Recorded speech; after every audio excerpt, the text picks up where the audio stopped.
Fala, investidor! Pessoal, nesse vídeo a gente vai bater um papo aí sobre o cenário macroeconômico. A gente viu que na última semana o Ibovespa ele acabou acumulando uma alta de mais de 5%. Com isso, muitas ações subiram acima do nosso preço-alvo para aportes. Nesse sentido, a gente vai tentar responder a seguinte pergunta: será que as oportunidades elas realmente acabaram?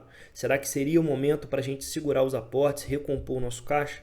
Bom, nesse vídeo aqui, num formato de bate-papo, eu gostaria de convidar vocês a analisar 3 pontos comigo. Primeiro ponto, a gente vai dar uma analisada aqui na perspectiva geral por setor, quais são os setores que já andaram bastante nessa última semana e quais são os setores que ainda continuam bastante depreciados, que poderíamos olhar ali com um pouco mais de carinho na questão ali de reforçar os nossos aportes. Pessoal, o segundo ponto que a gente vai abordar é a perspectiva de queda na taxa Selic ainda para o ano de 2023. A gente sabe que existe uma correlação negativa entre a taxa básica de juros e os ativos de renda variável, né? Então, se a gente pega aqui no período lá de 2017 ao ano de 2019, onde houveram vários cortes sucessivos na Selic, foi justamente aqui o período no qual a nossa bolsa de valores ela mais se valorizou. Então, a gente sabe que existe uma correlação negativa aqui, a gente vai abordar um pouco essa correlação negativa, porque o ideal para nós seria tentar antecipar essa curva, ou seja, reforçar ainda mais os aportes antes que os cortes na Selic comecem a acontecer, porque provavelmente os ativos de renda variável vão se tornar mais caros, né? Pessoal, nesse sentido, nós vamos abordar dois gatilhos muito importantes que acabam reforçando a perspectiva de corte na Selic ainda no ano de 2023. A gente vai ver o impacto desses dois gatilhos e vamos ver se realmente seria o caso reforçar ainda mais os aportes, tentando antecipar esse corte que acontecerá na Selic agora em 2023. Pessoal, por fim, vou destacar para vocês alguns ativos que ainda não andaram muito com essa valorização do Ibov, que ainda estão num bom momento de compra, com perspectivas de dividendos crescentes, e vou explicar para vocês por que eu ainda vou me esforçar para reforçar bastante os meus aportes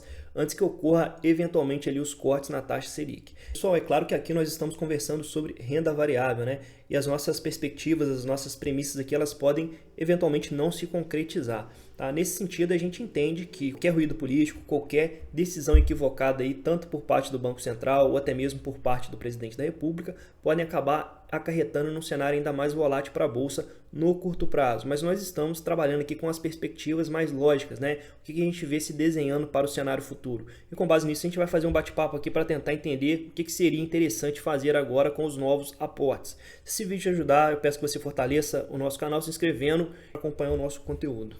Pessoal, então inicialmente vamos dar uma analisada aqui no preço sobre lucro histórico do Ibovespa, tá? Isso aqui já seria um termômetro para tentar entender se ainda existe um bom potencial de desconto nos ativos de bolsa de valores.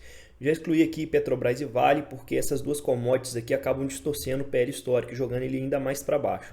Considerando o fato da gente ter excluído aqui as principais commodities da bolsa, a gente tem um PL atual de 8,83.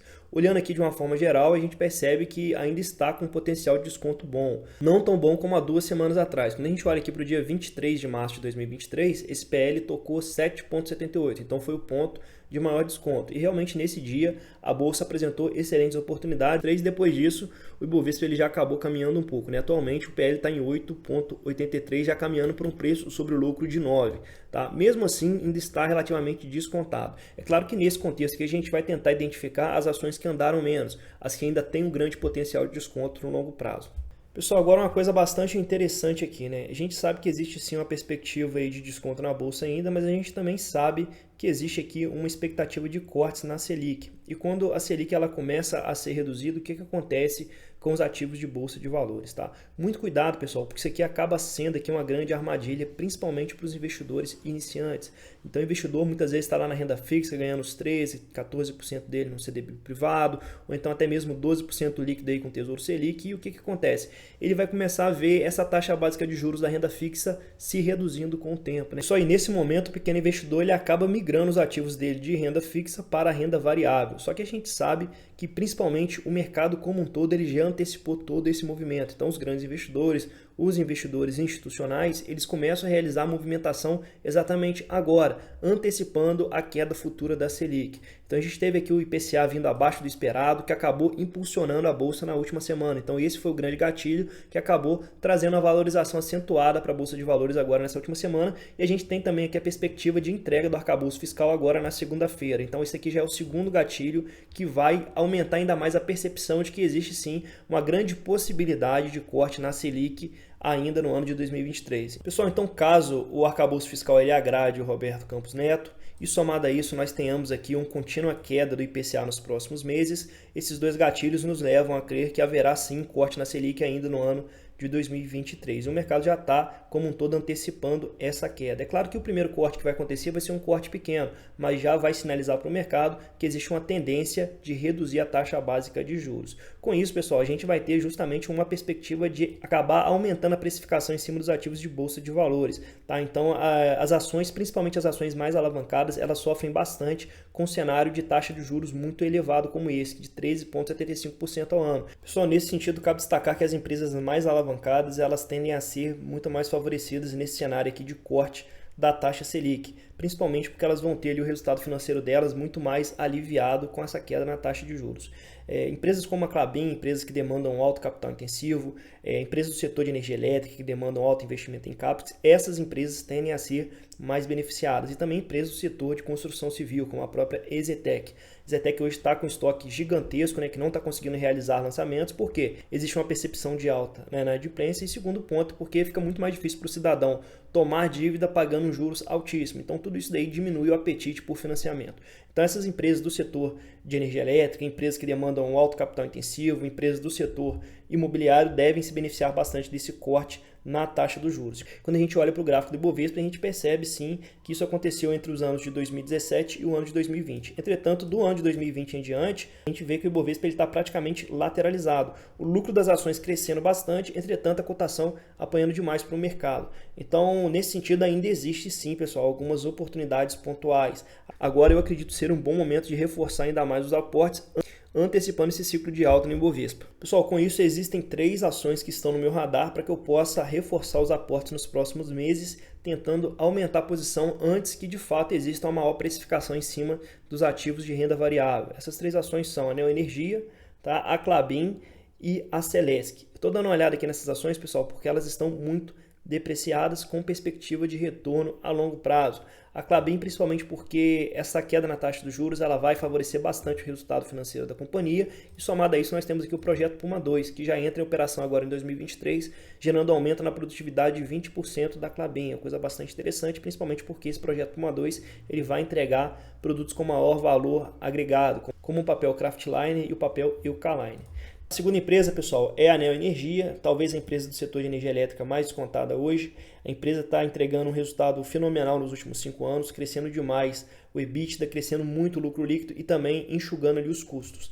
Excelente trabalho que a governança tem feito atualmente na empresa, e a gente percebe que a empresa está extremamente descontada, né? Então eu não estou investindo na Neoenergia olhando para ir para o próximo 2 anos, estou olhando para uma perspectiva aí de 5, 6, 10 anos, né? Que eu entendo que futuramente esse yield tende a ser monstruoso para quem comprar nesse preço aqui abaixo de R$14. Realmente vai ser um yield gigantesco. Então eu estou montando posição nela, principalmente se ela vier abaixo de R$14, vou entrar com aportes pesados na ação, visando carregar para o longo prazo.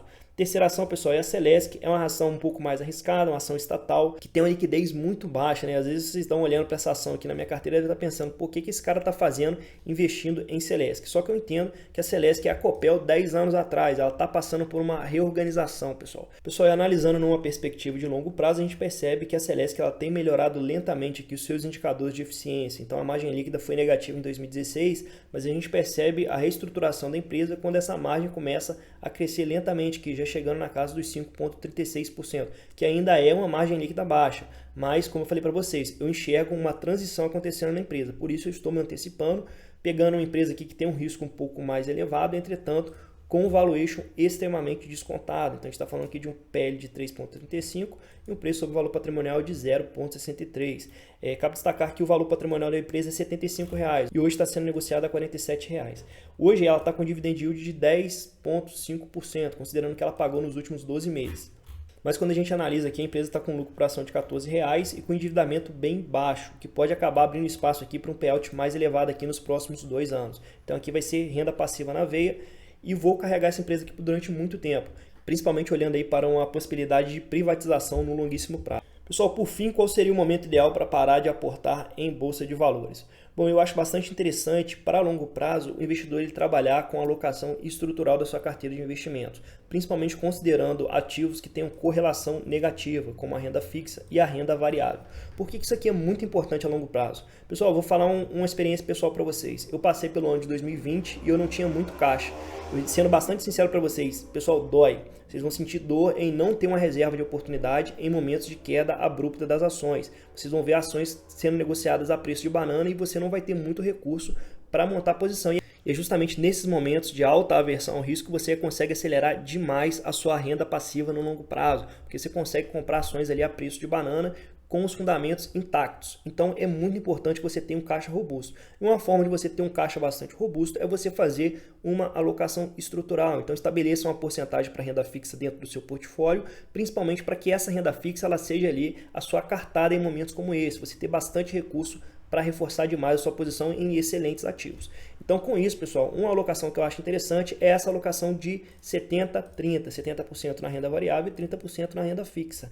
Então, o que eu vou fazer agora? Eu vou continuar aportando em bolsa de valores porque eu entendo que existem sim oportunidades pontuais, entendo que a gente está passando pelo final de um ciclo de baixa para iniciar um ciclo de alta em bolsa de valores. Vou tentar reforçar os meus aportes agora, mas a partir do momento que a bolsa começar a subir muito, ultrapassar a casa dos 115 mil, 120 mil pontos, eu vou começar a recompor o meu caixa, né? Começar a comprar ali Tesouro Selic pós-fixado, que era um caixa seguro e com liquidez, para em momentos de queda eu ter sim essa cartada para acelerar o meu progresso no longo prazo. E no caso de rebalanceamento de carteira, vamos supor aqui que você tivesse colocado aqui 100 mil nessa carteira estrutural, 30 mil em renda fixa e 70 mil em renda variável.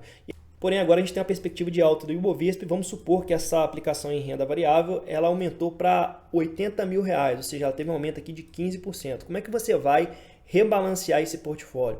Bom, pessoal, eu concito a não vender ativos de renda variável, porque se você vende, você está praticamente ali matando a sua vaca leiteira, você está destruindo a sua renda passiva a longo prazo, porque você vai receber dividendos e bonificação também no mercado de alta. Mas é interessante que você direcione os novos aportes, principalmente aqui para a renda fixa e até mesmo os dividendos que você recebe. Você coloca eles no seu caixa, rebalanceia a sua carteira, para que nos momentos de crise você tenha aqui um colchão financeiro para aproveitar as oportunidades. Bom, pessoal, acredito que ficou bastante claro aqui a nossa estratégia. Se você gostou desse vídeo, dá uma moral para a gente, se inscrevendo e deixando o seu like. Até o próximo vídeo.